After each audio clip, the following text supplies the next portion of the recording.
Tariq Nasheed, he put out a tweet this morning. We went back and forth. You saw on Twitter. In no way am I trying to have contention with this man. I don't know Tariq Nasheed personally. I've never talked to him on the phone. I do commend and appreciate his support of ADOS since last year.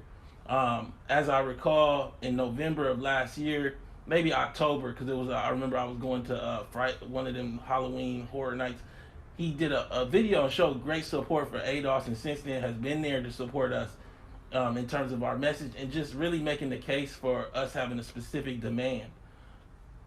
I think in some ways we got to be clear about what that demand is and why we, as ADOS, the political education, the data, the Sandy Darity, the Byron Allen, the reality of what we're doing here. Because I think in some ways, what I'm seeing now is people are there's a little bit of a shift, and inside of that shift shows you don't really see why we did what we did. So let's get right into it. Tariq's tweet today or yesterday, because I didn't see it till this morning. Trump is actually talking about providing specific tangibles to foundational Black Americans.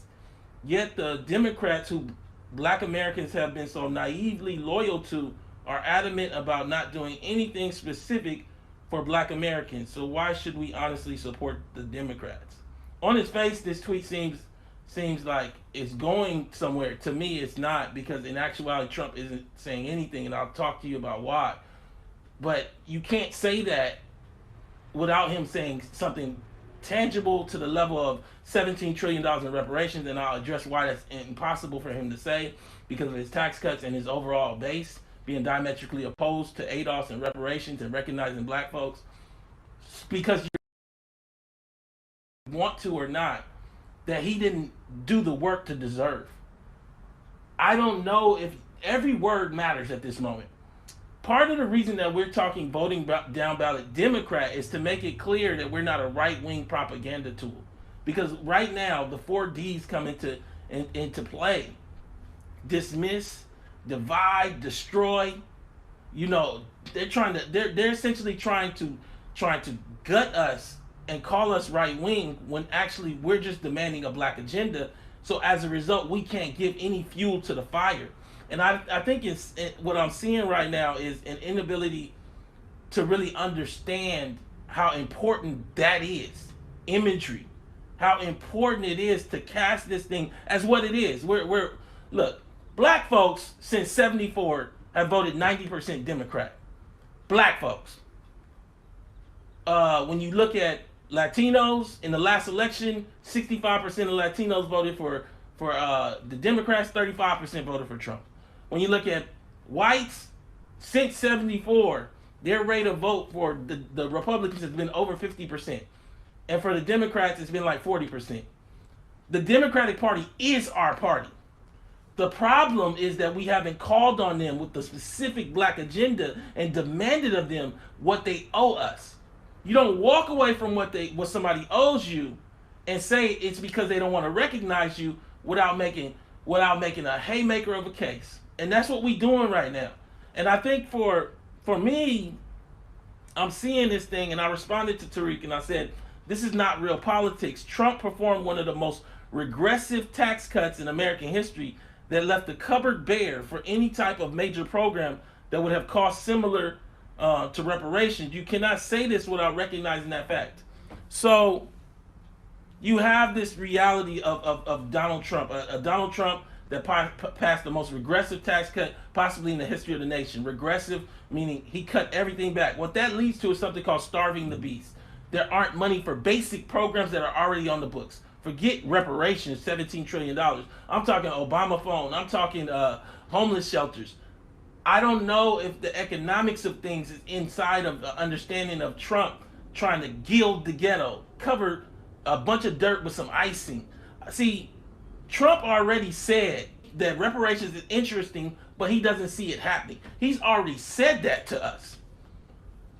I don't see how the pieces are fitting for us to get to a space where we even have a discussion about the realities of a Donald Trump that has just passed the most regressive tax cuts. And in addition, in 4 days, Donald Trump will walk into the Supreme Court to scale back the Civil Rights Act of 1866.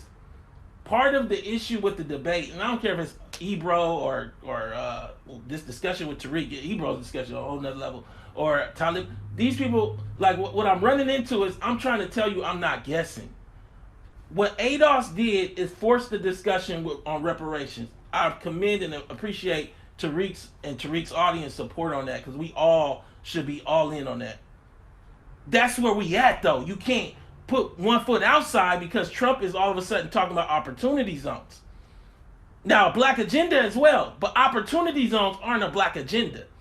Opportunity zones are gilding the ghetto.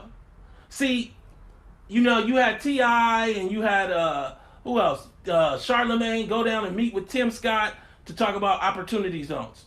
Well, the problem that you saw again was that's Trump's policy.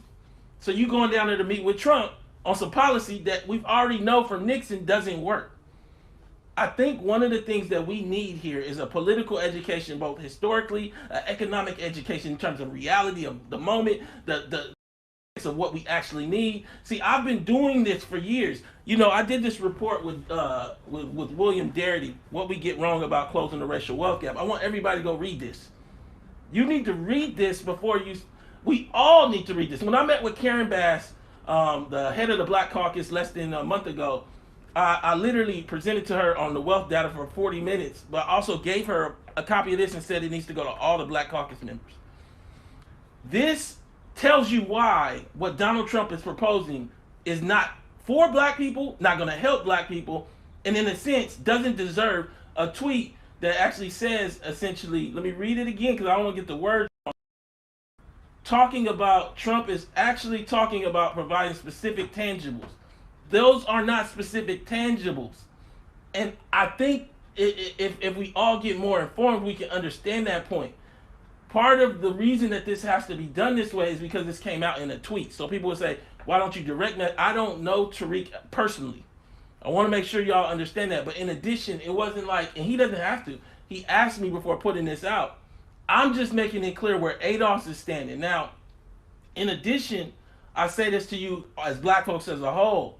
We can't get into backward alleying our way back into striverism or do-for-selfism just through the lane of specific tangibles. The reality is this government needs transformational change in the form of reparations, a black agenda, recognition of ADOS, changing the immigration policy. These are the things that need to happen for black folks.